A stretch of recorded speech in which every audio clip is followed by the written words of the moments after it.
Master Wuchan, how are you doing? Good, Master Rose. How about yourself? I've been doing good. Pleasure to How be are you on. dealing with these difficult times at the school? You know, uh, Pushing through it. Just working all the little details that we can. Uh, You must be working. Disinfecting, sanitizing. So I've become a janitor. Let me tell you that, Master Rose. All right. I'm full-time janitor, part-time Taekwondo instructor. That's how I see it Yeah. from now. Well, we're about to Uh-huh. go right into that with you because we just opened. We're opening on the 16th of this month. Oh, We're going to congratulations. do classes, and we're going to have to do a lot of cleaning ourselves. So, Yeah. So how are you guys feeling about that, huh? Because you guys are kind of one of the later schools that at yeah, least that we know of that have opened up that have took some time to yeah. make the right precautions. And you know what, I think that was a great idea. Well, we'll see. Yeah. We really try to double down on our live classes, our virtual classes, and try to refine Hmm. that. And it's very different, I'm sure you know, than Of teaching double course. classes. And Yeah. I think we're getting better at it all the time. I'm really happy with the kind of core group that we've been able to kind of bring together through the virtual classes. Right, Um, right. No, but we've noticed ourselves that there's a good group of students that can actually handle the Zoom classes, that can mhm, pay attention, that can the big thing is them self-motivating themselves to do these classes without us being stern in their face and yeah, Sure, giving them a sure. good yell here and there, right? yeah. Hey, before we get too much further in, I just want to introduce, I don't know if you remember, this is Trevor, my younger brother. You remember him? He was the little kid who peed in the shoe in the locker room when he was like 3 years old. Oh, And that's so. I, you were that pretty was young so long when I ago. used to I train probably there. don't. But Was he? Is he a little bit older? A little bit younger That's a great than way I to am? introduce him. how old are you? Yeah. Yeah, right. How old are you, Master Wuchan? 25, I am 26, 27, 27. 27? Okay, Cherry, you're what, Mm-hmm. 29? Yes, yes, sir. Yep. Yeah, So you right guys in are the ballpark close. there, then. Uh Yeah, huh. Close enough. I'll say that. yeah. But he just got I his black gotta belt. apologize. My internet is Your internet's really bad. my internet is really bad. I've already lost connection once, so I just apologize if you see me, dipping out and coming back in. Oh, No no problem. problem. Yeah, I'm hearing you pretty well though. So. Good.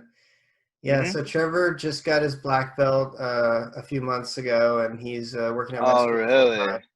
Yeah, he's been really Awesome. pushing How himself, Yeah. good and is that? We now have the father and son Yes. dynamic and the brother and big brother dynamic, you know? I think they both work very Yeah. well. Yeah. They're very similar in many ways, right? yeah, you guys are gonna have a lot to talk about in this episode, I think. I think so. I'll try to do Uh, as much as I can to give my tips, my hints, etc. yeah. So school's going well. Kind of Yeah. making Well, sure that. There. just to that topic, I don't know if I'm too robotic, but I actually think it's a really great, not marketing sell, but it's a very endearing thing when you see a father and a son, or two brothers, basically a family running the Yeah, business together, and we're definitely, really definitely. kind of raising kids in a lot of ways. And to see, hey, these for these people, family is really strong, so they must know something. They must have some good values that they're going to pass on to our kids that we're bringing to them. No, exactly. And we get a lot of parents and families that say the same thing that are not to say that other schools are not what they're looking for, but when they see the dynamic of my father and I, or Mhm. my mom will be there at times, and just kind of the family sense that we give to the school, it's kind of less of an actual business standpoint and Mm-hmm. more of a what they call that Taekwondo family, right? That community that they're looking for, that brings them back, that specific person back to our school. Yeah, for sure. I mean, I'm super blessed to have my younger brother working for me. I feel like he can do a lot more to build my brand than I can in some ways because Oh it yeah. feels a lot more heartfelt coming from him, and I'm sure Master Kwon is just thrilled that you decided to come back and work for him. Actually, Oh, that's one of the I'm sure he was. one of the things I want to talk about is kind of your training up until this point. And I know you were Hmm. originally thinking about kind of going off and doing your own thing and not really following down the family path of running the school. You went to school for Yeah, yeah. business. I went to school for business. Yes, sir. I graduated with my economics degree. And then you went in and you started working at a Fantastic. firm, and tell us about that and why you decided to come back and work for Master Kwon. Yeah. So, growing up, first generation, I mean, my parents must have been here for a whole half a year before they had me. So when I say that I grew up in a very uh, strict Korean culture, not strict as in they were, very hard on me, but just the Korean food, the traditions, the language barrier, all of that. So I grew up Yeah. very, very and I'm very grateful for it as well. Just that very cultural sense that I wish I can give on to my kids and my family future growing up, but that's probably gonna be hold on tight by by my parents, right? By Master Kwan and my mother here. But I kind of was that rebellious kid growing up because Master Kwan threw me into that school so fast, right? Mm-hmm. I tell this funny story. I don't even remember getting my black belt. I got it so young. Mm. Sometimes it's just kind of like I kind of I obviously I have some memories of me being a kid and having a great time at the school, but very, very quickly I became a pretty big staple of that school, in my mind at least, right? I was teaching Mm-hmm. classes by how old was I, Master? I was like 9, 10, teaching some stuff, and Master Kwan was already giving me hard I don't business know. When lessons. I left there, you were like Uh-huh. climbing between the chairs as a 3-year-old. So Yeah. I think that happened Yeah, after. so it's just I kind of felt trapped in there for a little bit, but Mezquan, they let me do my thing. I did high school. I stopped right before high school, and then I did college, and that's something that they were very they pushed that as well. They said you got to go to school. You got to make sure you're encouraging and building your intelligence with all that stuff. And did economics. I loved it. Love that degree. I'm so happy I went through it, and worked a couple of jobs. I tried to find them. It was kind of at that moment to where even business degrees were having a hard time looking for a real job. So with that opportunity, I kind of Mm. said I can't just sit around. Still looking for my jobs, but Master Kwan, he was still that little fly in my ear, buzzing around, saying, "Hey, come back, come back, come back, come back." It just doesn't leave. No matter what I'm doing, I'm swatting to fly away, and still Is this come work for us. familiar to you, Trevor? Is this me hounding you to Yeah, come to my business? right. Maybe, but you know, and then after a while, I started teaching, and I think I've mentioned this to you before, Master Olds. I just kind of found a new love for the sport again.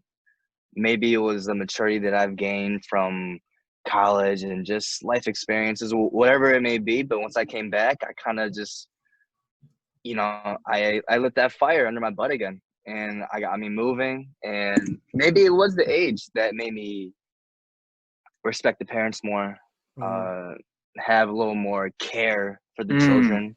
You know what I mean? In an aspect of, like you said before, Trevor, like raising these kids. And after you're there for a little bit of time, you see them grow taller. You have these funny stories with the families, with the Hmm. parents. There's always something that always comes back that makes me leave this job with such a heavy heart, such a happy, a Mhm. huge sense of satisfaction. And you know what? All I'm doing is Yeah. teaching some solid technical roundhouse kicks in this class. It's a dream job now that I think about it.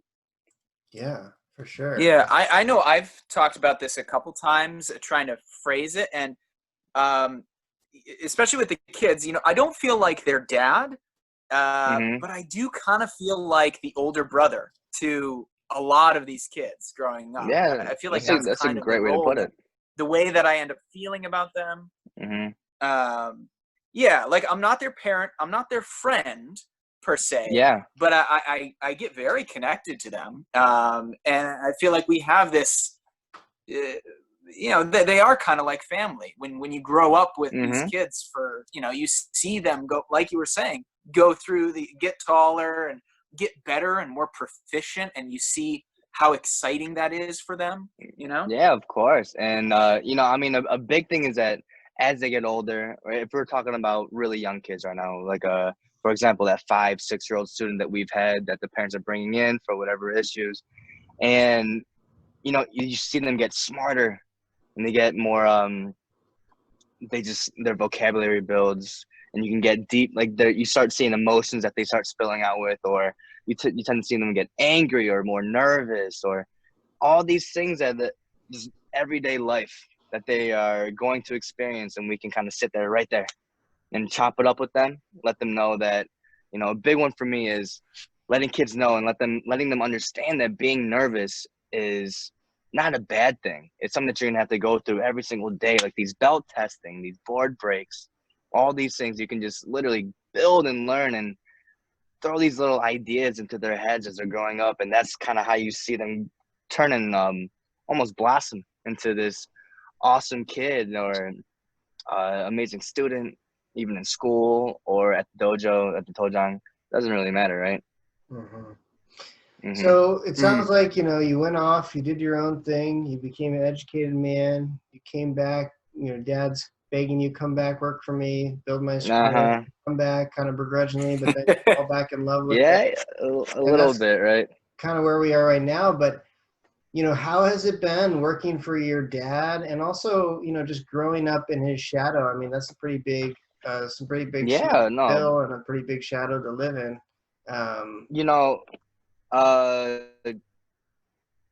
That's it's a question that I haven't really even thought about that much, because Master Kwon has done such a good job at keeping himself humble in front of me. Master Kwon has never been that person to ever boast about his accomplishments, as in, hey, I was able to do this at this age. Why can't you do this, right? And that's kind of where that trouble comes from. I mean, Master, you've been to competitions with Master Kwon and with your own students, and you've seen whether it's the instructor or these parents that are so almost overly tough with their students, or I mean, we've all experienced it, Master Rolls, you know what I mean? We know a couple of these instructors as well, and it's a great push. To create athletes, you have to put pressure on them, right? It's that classic coal doesn't turn into a diamond without pressure, right? It's just kind of, but that balance that you have to find, right? But, Master Kwon did such a great job of not letting me know his accomplishments that I had to kind of figure them out myself. And there's points in my life where I realized, all right, this guy has a lot more respect from other people than I've realized, or I've seen interactions and how other instructors or people that I've never even seen before. We travel halfway across the country, and you just see a group of guys that just give Master Kwon all this respect that they've known, whether they knew him from Korea or I've even had some people come up to me and tell me the stories that they've seen Master Kwon on TV in Korea. They've seen him in newspapers growing up in Korea, and then they finally were able to meet him here, and how much of a pleasure that is. And that's just kind of surreal for me to hear, right? It's almost like he's a movie star over there, right? And back to your point, Master, it's kind of like he never really put me in that position of, hey, you got to follow my footsteps. But because of his environment, his surroundings, this praise that he's been getting throughout his entire life, has kind of put me in that situation of, okay, I need to, really buckle down here. And when I am in that situation, make sure that I can present myself well enough for my father. And the toughest part about that is that he doesn't tell me that was great or that was bad. He just kind of lets me sit and lets me decide if that was a good thing or a bad thing, right? And for the most part, from what I'm getting out of him, I think I've held my own pretty well. But at the same time, it's he never really gave me that pressure, which I am extremely grateful for. I don't think I would have handled Master Kwon telling me to, or really trying to force me to be that champion for him, right? That classic, I was a champion, my son's going to be a champion. And I think he really he either avoided it on purpose or just kind of understood that the pressure of him growing up with that. Because he was in so Master Kwon was in a dormitory in 6th grade. So that was probably around 12 years old. That's like right when he started, but he got a scholarship. I guess he grabbed some eyes very, very early in Korea, and they said, hey, They went to his parents, my grandparents, and said, we can take him. We'll pay for his sheltering, his schooling, his food. Just let him train. Let him live with us. Let him build his team. That's where you see Master Kim come from. Master Rose, Master Kim, all those people that you've seen Master Kwon grow up with around here. And that's where they met. And I can tell you right now, I don't know the exact stories, but they were working very, very hard. And I think what Master Kwon decided to do was, hey, I don't want to put that pressure on anybody else either. Or that's my guess. And yeah, it's just kind of, he was just one of those guys that went through it and said, I don't want to put that pressure on somebody else. And that's kind of my take on it. Yeah, I mean, that's a whole thing in its own, going to a new country and trying to start a business. I mean, I was thinking about that played a lot into seriously it too. doing that in Korea. You know, I used to work for Master Ko, and he and a lot of people who I knew over there were recommending I just start my school over in Korea. And English Taekwondo is really popular. Everything English, you know, English, Is it? Ichiwan and whatever, everything English is really popular. And I did not know that. Yeah, because everyone wants to learn English, and they want to get immersion any way they can. And so Master Sunuk and I were thinking, well, we'd be perfect because we could combine a Korean woman, which in Korean culture, they really don't like they don't like male teachers because they think they're too harsh. So they like the female teacher, and then they want the American English teacher because they think of all the English speakers, American English is preferred, and no Korean. The same way they were kind of racist towards me about Taekwondo because I'm white. They're like, I'll never be as good as them. They're the same way about Americans. They think that a Korean would never be as good at English as an American would be. So kind of that was like a perfect combination. Everyone wanted us to go over there and do it. But starting a business in a foreign country, listen, I can barely figure out how to start my business here in America. Let alone a foreign country. Right. I don't understand the culture or the protocol, you know, what I need to do, and not being able to speak completely fluent Korean. I mean, I can get by, but, you know, like understanding really technical documents and stuff like that is a different level. Would be really difficult. Yeah, I can't even imagine trying to go to, you know, granted a different country, but just like to a different state by myself or with my wife in your case, right, Master Rhodes? It's just the legal parts of it, I'm thinking in Korea too, that's a whole different animal. I couldn't even imagine trying to do anything like that. So that's what made you guys decide to just open up here then? Yeah, that, and, you know, I consider myself a real martial artist, and I feel like if I taught English Taekwondo, it'd be kind of cheesifying what I believe so strongly in. You know, I'm really passionate about teaching good quality martial arts, and you will get a lot of respect for that, sir. You know, that's something that a lot of people will be looking for. And you know, you're completely right. At that point, you'll be kind of like in between your roundhouse kicks. You're gonna be fixing grammar a little bit, right? Or teaching your forms, and they're not gonna understand a word. You're gonna have to sit down and kind of work it out, which, you know, which would be a good thing. But at the same time, it's completely right to your point. As a real martial artist, that's not the best route to take, right? So, are you guys excited about opening back up? And you go, Trevor. Sorry. Yeah, if I may just jump in. Well, you know, we were kind of talking about family before, and you're saying, you know, what are the reasons for going to Texas? I think it's, you know, valid for you to say that, you know, a big reason was because our oldest brother, Glenn, was here, and you wanted to be close to family. It seems like that's kind of been a theme or a topic that we've been talking about. But I think that's a really sweet fact that I don't know if, you know, our students know that, you know, a big reason why we're here is because we wanted to be together as a family, the three brothers. Yeah. How were you and your sister? You know, me, Trevor, and Glenn were like thick as thieves, with inseparable our whole lives. I didn't even know I needed friends because I had a best friend right next to me every single day I wake up. How about you and your sister? That's awesome. So, Joan and I had a different approach. So, you know, in the beginning, right, when we were both little, I think the dynamic of the younger brother and younger sister was a quick way to start an animosity, right? Yeah. So the older brother, right, and the younger sister, and a lot of it was the younger sister's getting a lot more than the older brother, or why are you being so nice to her? And just kind of, we were also very close in age, so we were only 22 months apart.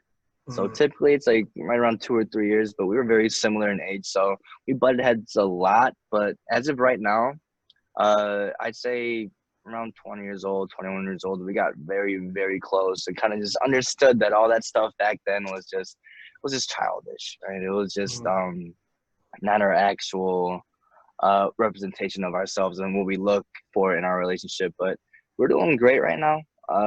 She wasn't the best Taekwondo practitioner to say, so she wasn't a good person for business, but she's doing well. She's been pretty involved, still talks to a lot of the families and a lot of the people around here, so she still makes her presence, which Yeah, is I good. mean, I know she did it for a long time too. I saw a video of you and her. You kind of kicking her around the dojo a little bit. It seemed like she was real happy Well, about that. yeah. Well, Master Old, she called me out. What am I gonna do, huh? And I was being very, Gotta very, show her that very brotherly careful. love, I guess. I did. You know what? That's a good point. It And it works with and if you brothers. I don't know if it works with sisters. yeah, no, In no, not trouble. not too well, right? Not too well, right? But no, that was a good little video. That was a fun video there. She if you can tell in the video, I'm teaching her. I'm like, no, you gotta block. You're blocking wrong, Mm. and I'm trying to help her out there too. So I guess that's a good way to put it. As in, I'll kick her butt, but at the same time, I'm here to help and protect her too. So Awesome. So yeah. what have been some of the most difficult moments? Coming back to teach for Master Kwon, working at the school, even when you were younger, kind of growing up in Taekwondo. What were some of like the stumbling points for you?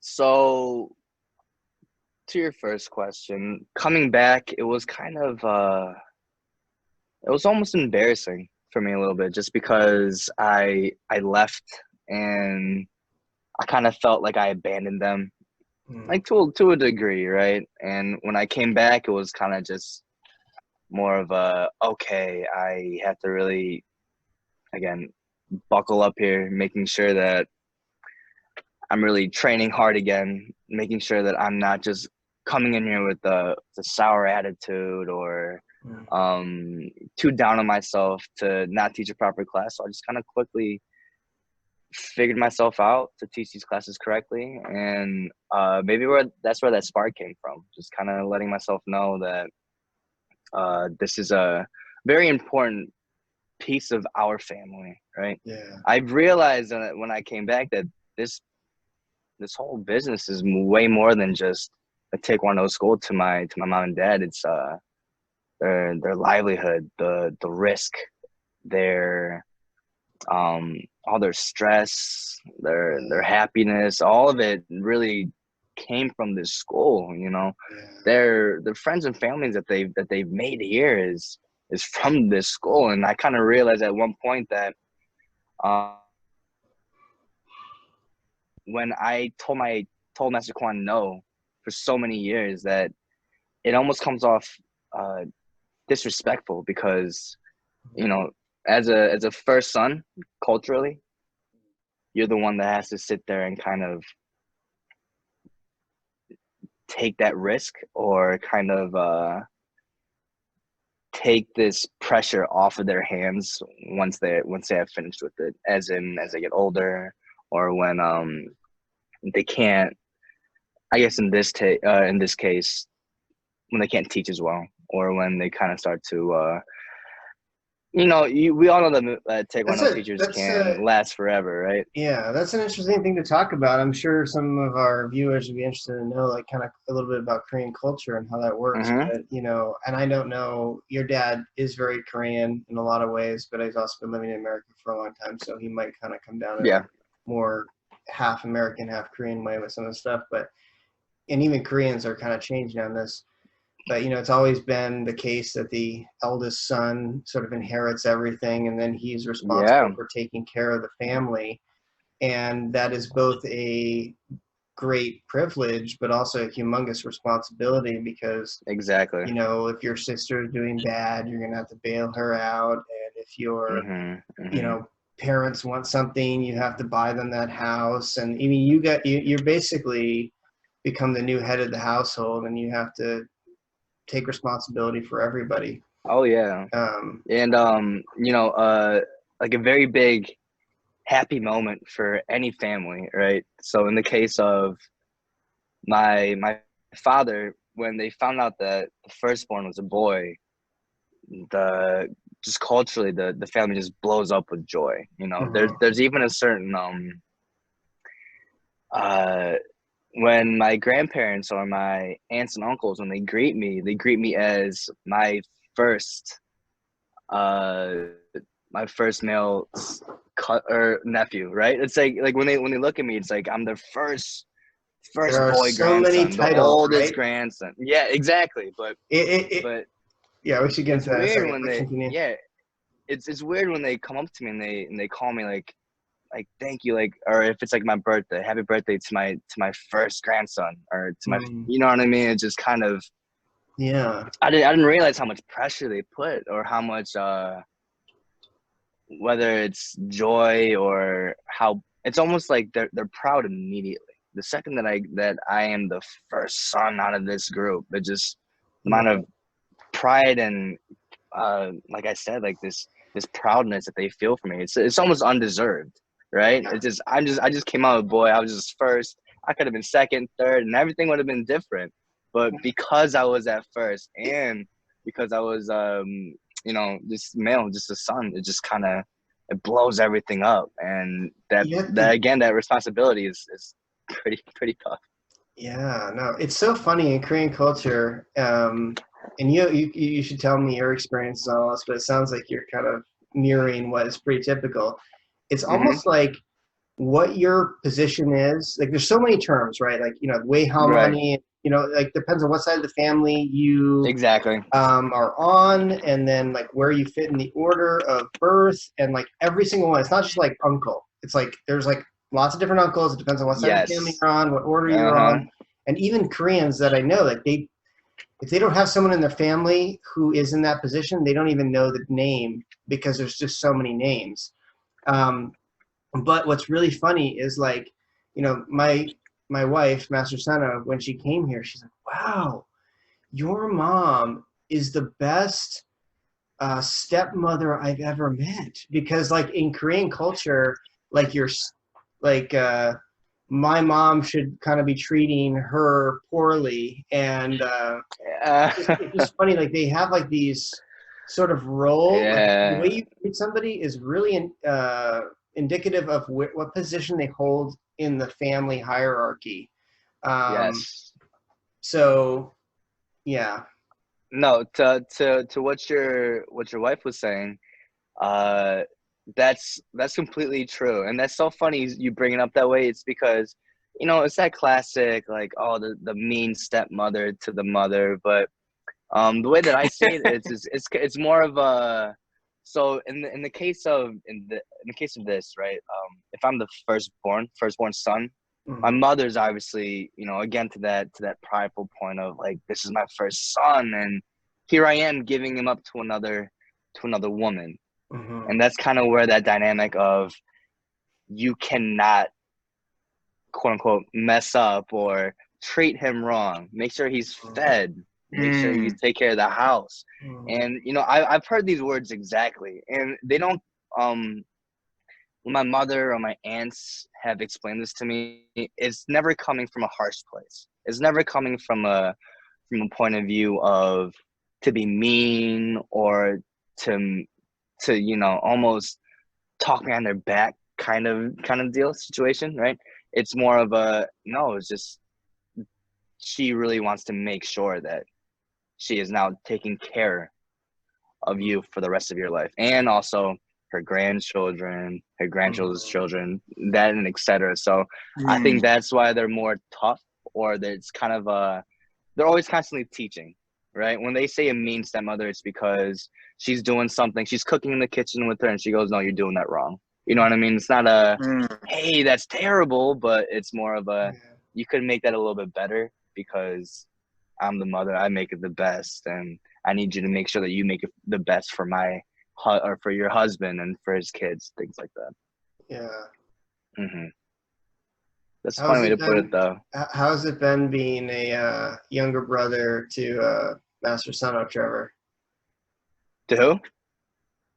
I was asking Trevor. To Trevor. How has it been being the younger brother to Master Son of? Oh, sorry. I'm trying not to interject too much because it's pretty robotic for me, and I'm getting snippets. Being the younger brother has definitely been interesting. I don't want to take up too much time. I think I got a lot of benefits from being the youngest brother, both from the parents and from you guys. I definitely got away with bloody murder all the time. But I wouldn't trade it for the world. In fact, I think it's like the best position to be in, to be the youngest brother of three, because you feel like you have this gang that you can always roll around. I remember I was always hanging out with your friends and Glenn's friends and talking with people who were way older than me. And it is just kind of a little kind of quirky thing, but I think it made me much more confident because I was like, oh yeah, well, it's not weird for me to be talking with these teenagers who are 6 years older than me, and that translates into talking with adults, which translates into business skills, Definitely. professional skills, things like that.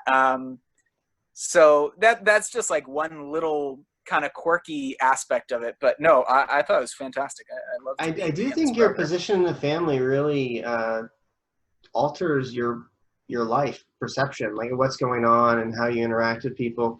Well, how's it been being the oldest brother, Master Ruchan? It's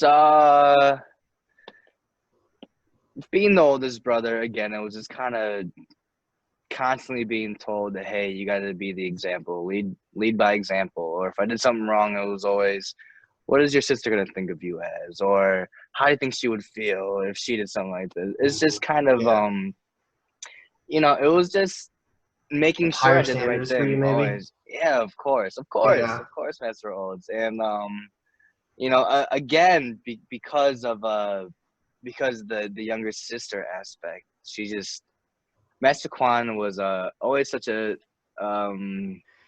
what's the word I'm looking for? You dote on her? Yeah, well, just you throw a baby in Master Kwon's face, his face lights up. You throw a little kid that's running around having a good time. I mean, Master Kwon will almost shut down the whole class to have this little kid run around. So little girls or little babies were a very, very big soft spot for Master Kwon, and I was kind of just the hard shell on the back of that. So I have a daughter, right, and she's just about to turn 1, and I really wanted to have 3 boys because I came from a family of 3 boys and we're super close. I don't know how Evan, my older son, and Robin, my daughter, are going to be as friends. They seem to be developing really well, and I hope that continues. I hope they can be as close as we were. But I will say I've been super surprised by how much I absolutely love my daughter. And the thing is, she's going to be so spoiled, and I can't help it because, women, as a man, like, women are hard enough to say no to, but like a little baby girl is like the hard. I have no hope. Right. It's bad. And I've thought about this like just how I would treat my son to my daughter, and it's like an evolutionary thing here. It's like when I see my little girl there, it might be there's a whole different set of neurons flying through your head of, okay, like, this is like not my little boy, which you still need to take care of, but she just seems more fragile almost, right? And I think even biologically, isn't it the little girls and daughters that want their father all the time, right? They're always calling for dad, and you see that power struggle of bonding. Yeah, and like, I mean, the same thing with the son as well, right? The son. I mean, I'm no scientist here, but more for the mother, right? She's always looking for the mother, and the daughter's looking for the father. So there's some little biological equation there that's probably why Master Kwon's a little more. Hey, maybe if I was a girl too, right? If I was a firstborn daughter, I wouldn't be taking all this restaurant myself. So.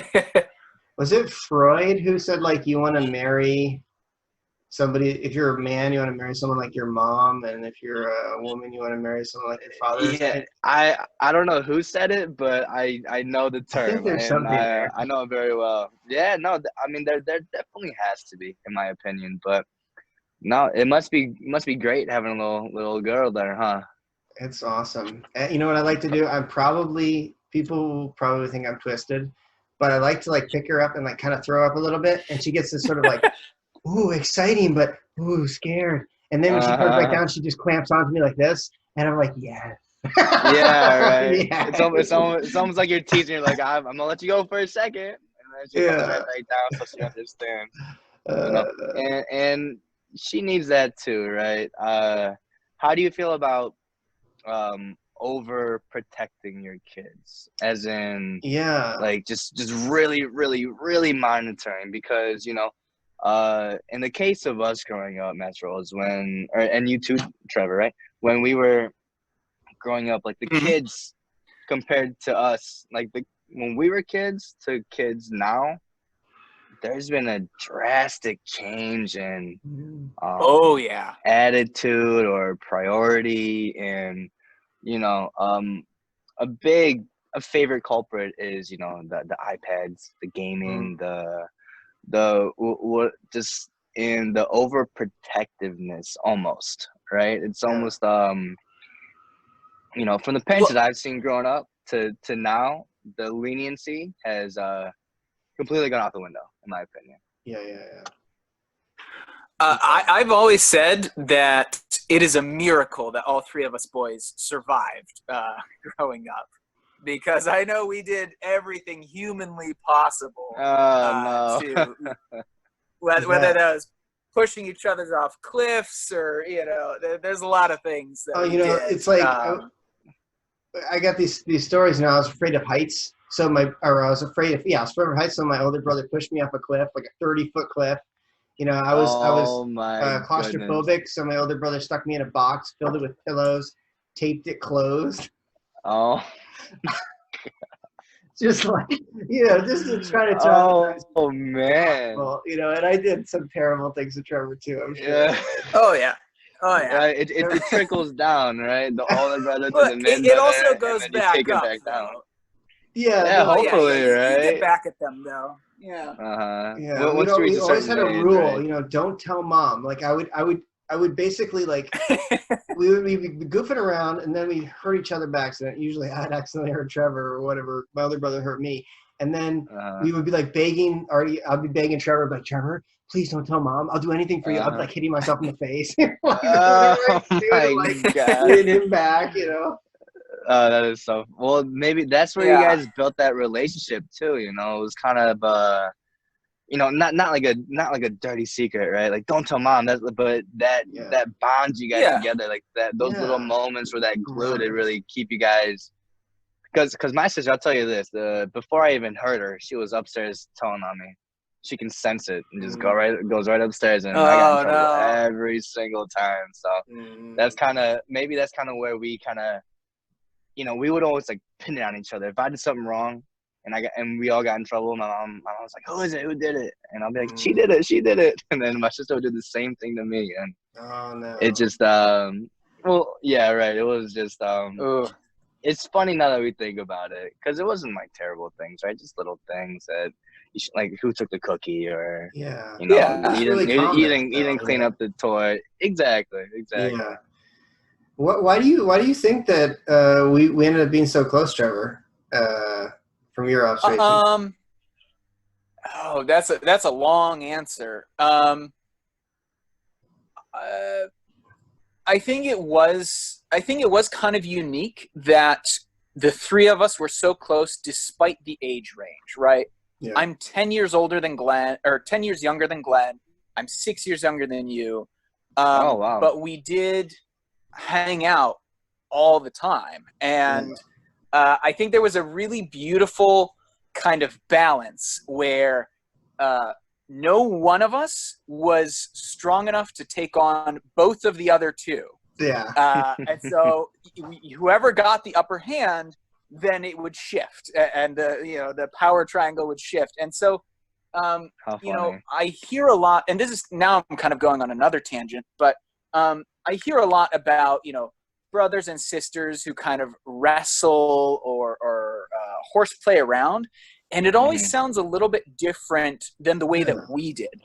The way that we wrestled was very much like, the way that we kind of, it was kind of like a hug, it was always with a lot of compassion, and it was fun, but it was never from this place of being mean or cruel.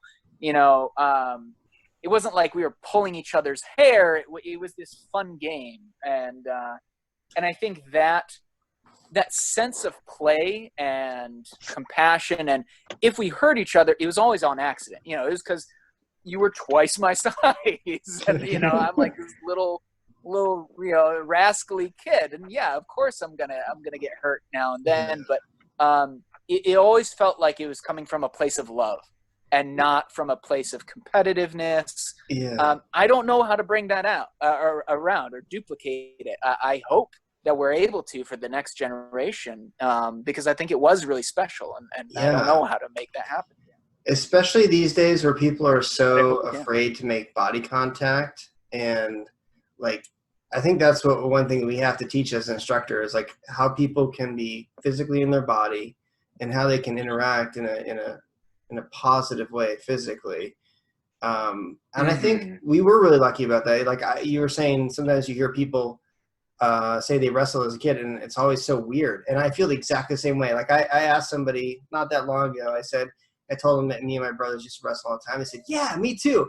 I used to slap my sister in the face, or like I hit my brother in the crotch or something all the time. And I'm like, that doesn't, like, that's not wrestling. Like, that's just like being mean and trying to hurt somebody. Like, wrestling for us was like, we get on the bed and like, I'm trying to push you off the bed, or I got Trevor on one arm and Glenn on the other arm. I'm like trying to like pull my arms together, and they're trying to keep them apart. I'm like, I'm trying to be the beast, like that's wrestling, where it's like fun and there's no objective. It's just to like basically,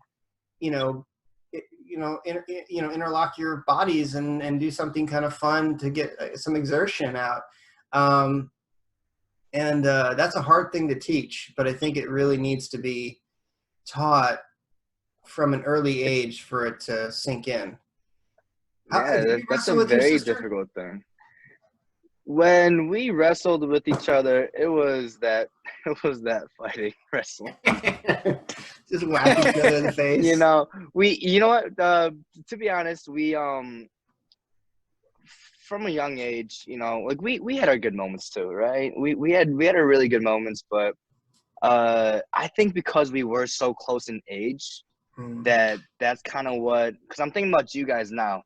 Typically when you hear like let's say this group of three brothers, they're kind of right next to each other in age, right? Like when you want a younger brother, you're looking for the one that's right a couple years below. But in this case, 10, 6 years, usually that younger brother that's 10, 6 years younger, he gets pushed to the side, right? All the brothers are usually not taking him in, or even, like you said, bringing him up to his friends, letting you hang out. Like, I think if I had a younger brother, I would tell him, hey, I don't want to hang out with you. You're too young for me, right? I hope I won't take that approach, but that's kind of how, when I see and think of that younger brother, he's the one that gets almost shunned by the older brothers, right? He's too young, or, especially when you're at a certain age, you go, he's not cool enough. I can't hang out with a younger kid like that. And you guys just completely didn't have that, and look at the relationship that you guys have now, but with my sister, we kind of stayed as growing up, we kind of stayed pretty separate, as in just kind of, she did her own thing, I did mine. Also because even if I did want to wrestle with somebody, my first pick wasn't going to be my sister. It was going to be one of my other friends that I had growing up, or the friends that I made up in school, or in this case, the friends that I made at the Taekwondo school. Yeah. Mm-hmm. Well, we've gone for quite a while here, and I don't want to take too much more of your time, Master Wuchan. Yes, but sir. it was really great having you on.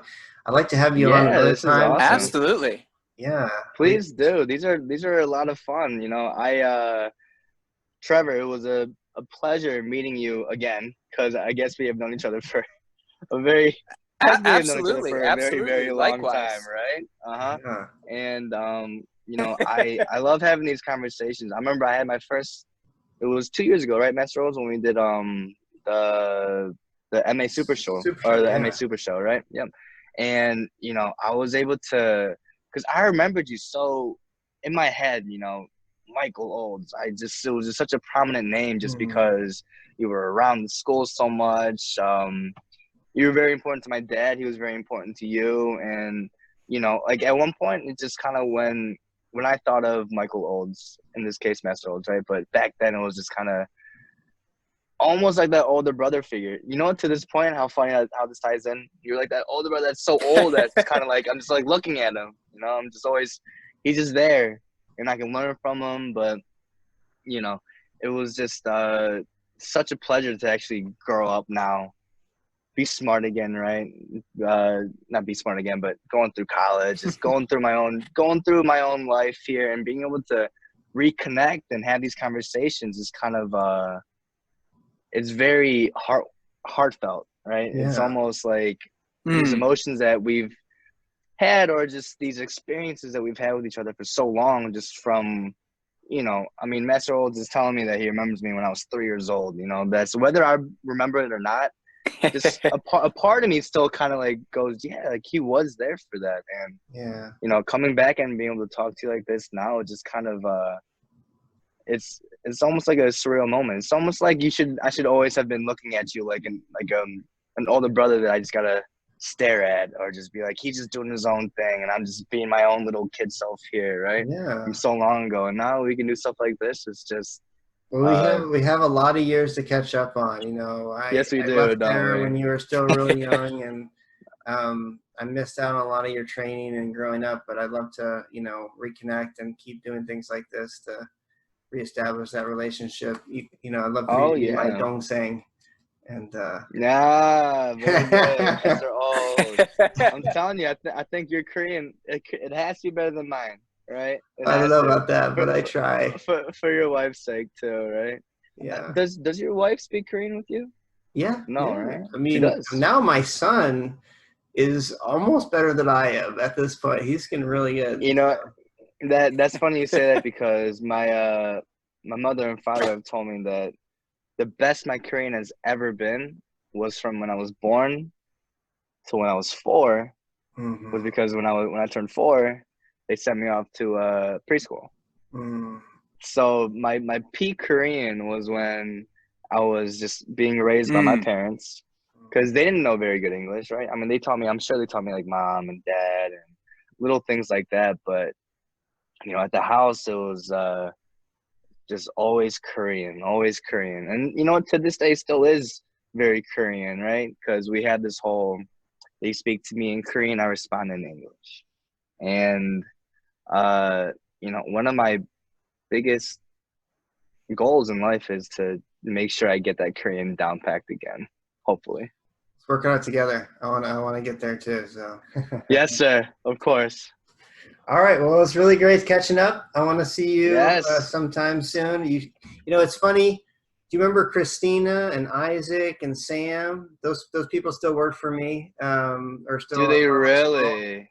And they that ask is about you awesome. all the time.